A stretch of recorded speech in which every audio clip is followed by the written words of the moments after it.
you know, we were in a band for so long and it just wasn't really happening like that, that I just kind of, I don't want to say I gave up on that dream, I just kind of came to terms with, okay, my life is going to go in a different direction. And as soon as I accepted my fate, it all spun back around, and now I'm on this roller coaster again, so it's crazy. It's awesome to be in Europe, to be in another continent that a year or two ago you've never even been in, and then now you're selling out shows. It's crazy. Take a chance on me.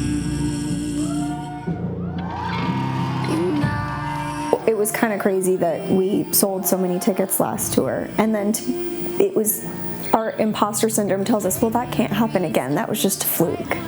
And then for it to happen again, and for us to actually be able to come back again and do it all over again.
I started music very young. There's videos of me at 2 years old singing and dancing, and it was just something I always wanted to do. Every time I blew out the candles on the cake, it was always like, just please let me be a singer. I joined a band actually as a guitarist for a little while, and then I just wasn't really, they weren't taking it as seriously as I was, and I kind of just felt like nobody was really going to take it as seriously as I did. And that was until I met Brad. Addie and I started the band, I don't remember the exact year, I think it was 2008. We both put ads on classifieds online. There's a website called Craigslist. Apparently we both posted Craigslist ads. He responded to mine. We were looking for, this is like pre-MySpace really, even Facebook wasn't even really quite a thing for bands and stuff. So I was looking for a female artist to produce. She wanted to do a band. A buddy of mine was in the band early on, and so us three kind of were a trio for a while. And that was how Halocene was born.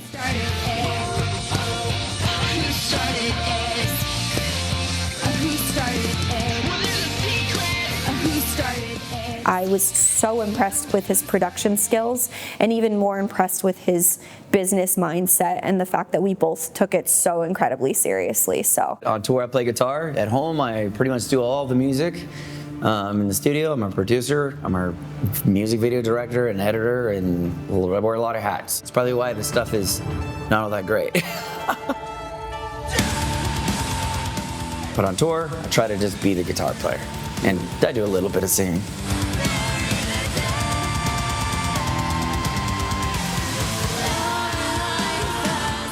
So the reason why I have so many hats is because we are 100% independent. Pretty much all our career for these last 15 years has just been us. Eventually we did have a drummer that was more full-time, but her and I this last year moved to Tennessee cross country. So it's back to just really me and her now. But we've met some really great friends that are helping us out on the road.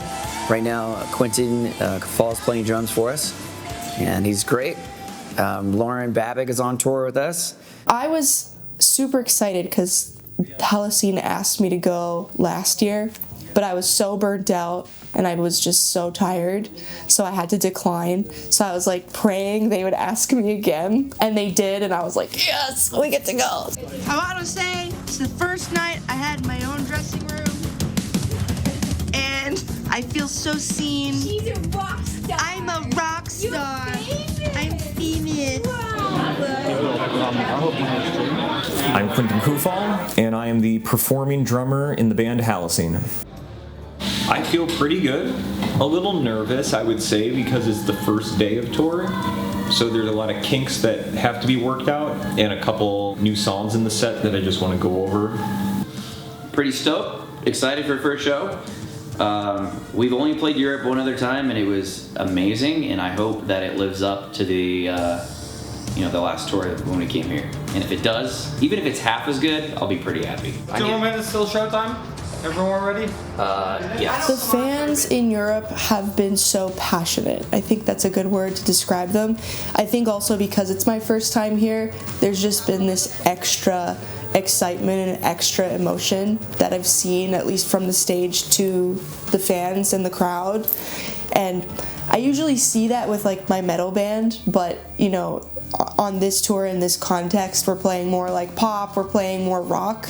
So the fans generally don't go as hard, but it was nice to see them just like throw themselves at each other. I love that.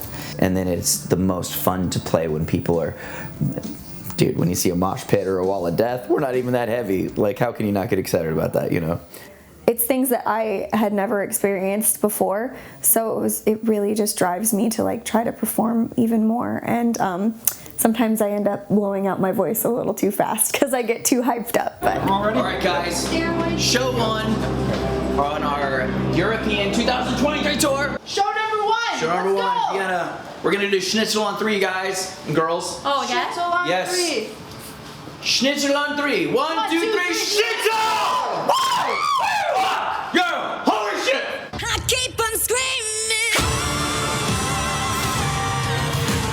I cannot breathe. Someone save me from this trapped in this fight. All I can find is myself.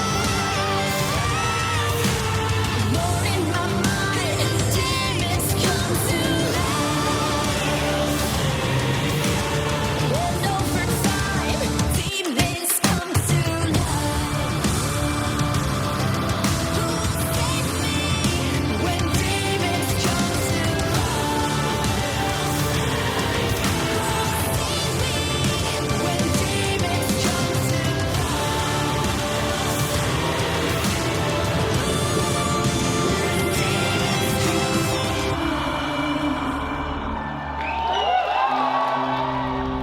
life. Demons come to life. We did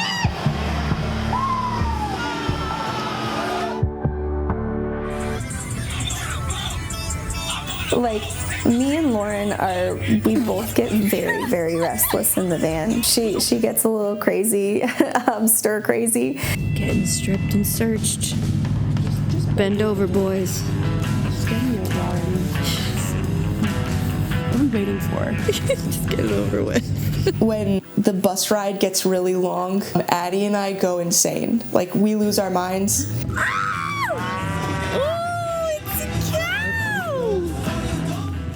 And I think I kind of match her energy, which is really, really nice because I don't think a lot of people get as crazy as I do. And it's those little moments that I love when you're traveling with your friends. Like, it's just those stupid moments. Should we go techno? It just makes the experience that much better. Okay, today we are in Prague, and we're in this crazy underground cellar. It's super, super tiny. Looks like we're in a tunnel type system, and it is a more intimate show. Punk rock vibes, get on!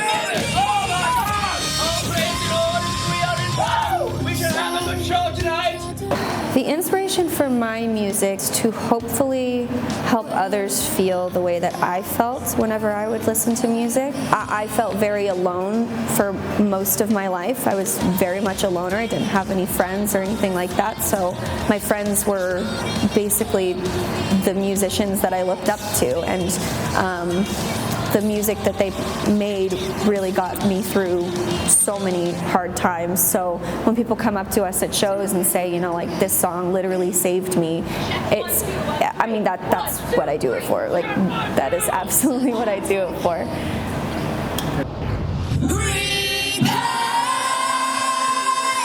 Get on your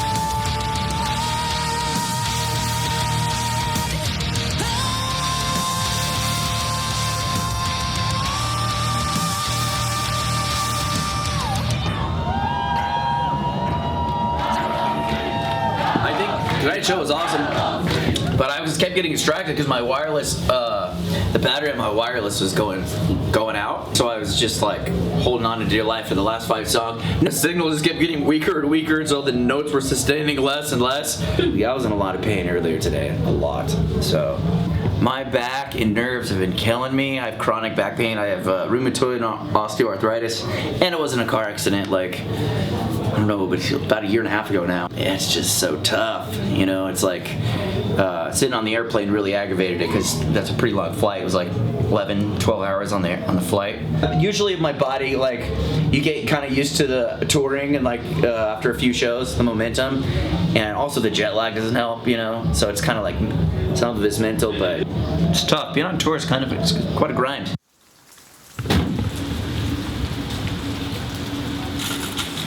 Last night we were in Cologne, yeah, and I had got food poisoning yesterday. Bad. I literally like threw up on stage. But before that, I actually had to leave in the middle of the set, and I made it back on stage in time to throw up. Dylan basically like got a bucket to me just in time, and I yacked right there in the middle of the song. And then he's like holding the guitar and the bucket, so I don't drop the brand new guitar that I just bought and then spill puke on the stage, and we crawl back and we finally get back there. It was just so violent, but I don't think I've ever had food poisoning this bad before. And then all the acid was just burning my throat and esophagus. I'm gonna do Hold Me, Help Me, and I'm gonna sing Brad's parts, and it's gonna be fun. That's kind of like was unexpected. We never really thought of that going into touring, but that's really cool to be able to switch things up. If I was a fan, let's say, especially back in my younger days, and I was watching New Found Glory and Blink-182 on stage, and they switched singers for a song or two or whatever like that. That kind of stuff is so cool because it's different, you know?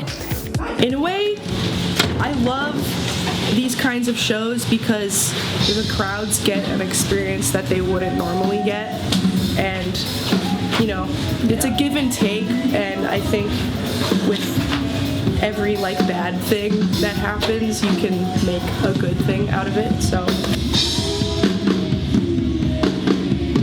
if we can make it work, this is what we do. I feel so sick still.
And super loud. They were very rowdy and very full of love. Are you dead? I think she's dead.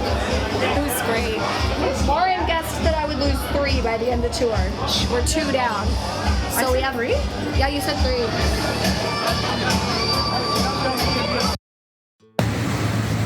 I think Lauren likes the pizza in Budapest. Lauren here on the Babbage block. You just had 3 different slices. bro. She is a pizza connoisseur tonight.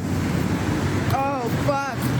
I thought it would be more difficult to communicate with people in other languages, but because of technology, and actually a lot of Europeans know a little bit of English and stuff, I know none of anything, so they make it easier on us. So it wasn't challenging at all.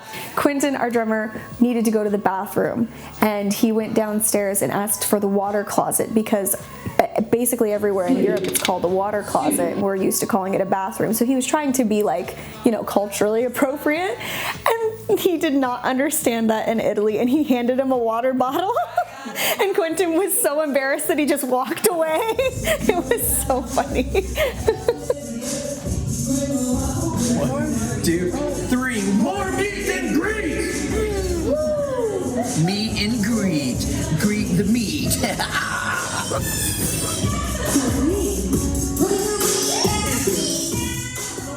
My expectations going in were that shows were well received, like way better received than that of the States. And so far that's proven to be true. Fans here care about music, they're respectful about the artists on stage. I'm actually so shook. This is the cleanest. Just keep going. Oh my god, are you? I heard so many things about how much the venues are elevated and well taken care of, and the staff actually, you know, respecting the venue, respecting the artists, taking care of the artists. But I didn't realize it till I actually got here. People ask why we like Europe. This is why we like Europe. Are you kidding me? It's a chocolate cake? Banana chocolate. They actually fed us, and they provided us like meats and cheese and bagels and bread and just like all the food you could possibly imagine, when more often than not in the States, like, you're lucky to get a pack of water. It's great touring in the States too. It's just, you get treated like royalty here, from my experience.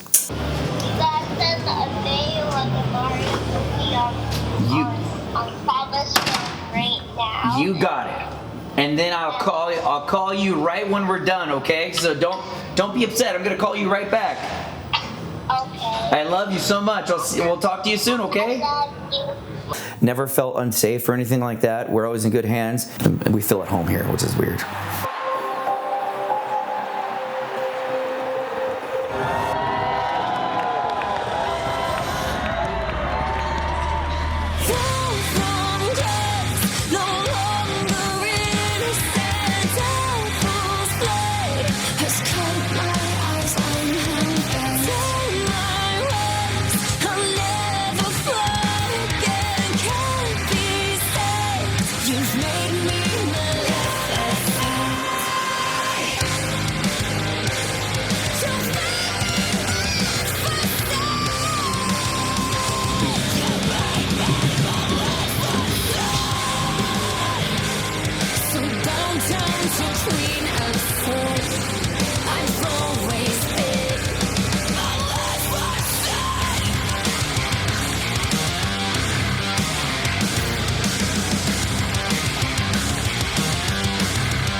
First show in Holland this tour, and it was fucking awesome. I'm pretty sure it was our biggest headlining show ever, which was so crazy. They were jumping, it was amazing. The stage was so cool, and I got to run around, and we went down into the crowd at the end. It was so much fun. We had a blast. We are in Frankfurt. It's snowing. It's so cold, but I love it. This is the first place we ever played in Europe, so it's good to be back.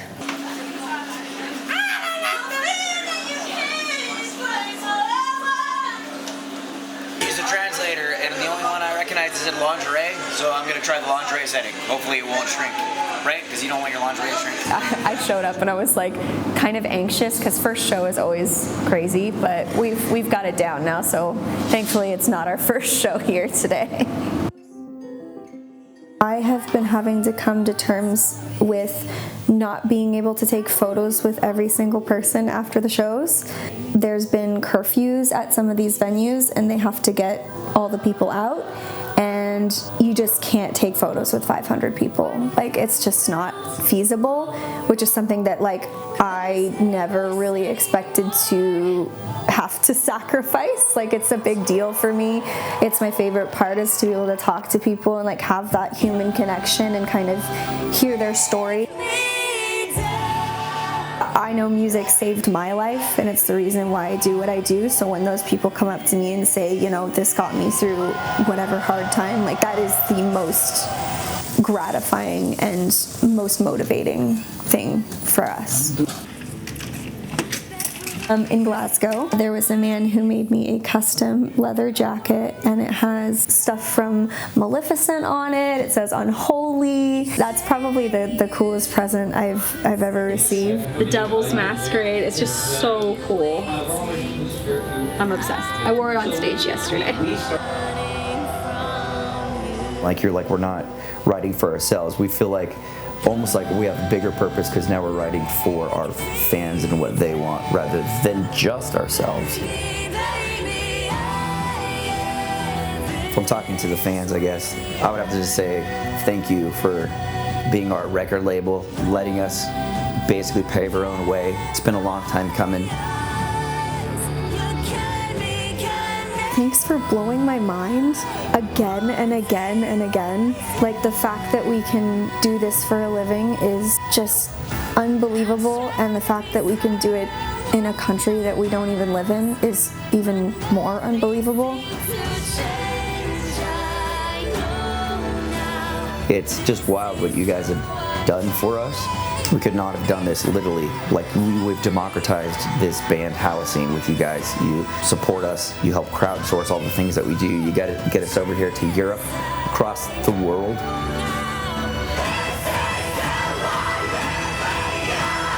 The people that come up to me and say, you know, your video got me through this, or your live stream is what keeps me going every day. It's the same for us. Like, you guys literally keep us going every single day. So thank you so much for being there for us. And we hope that we continue to be there for you.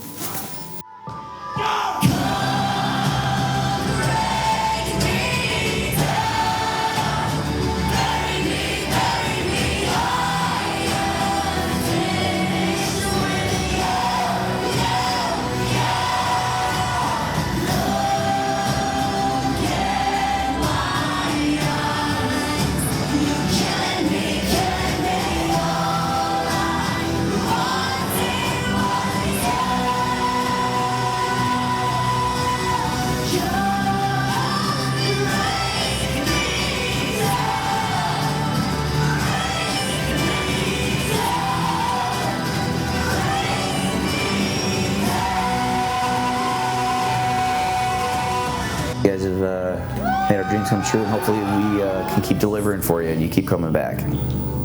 Love you.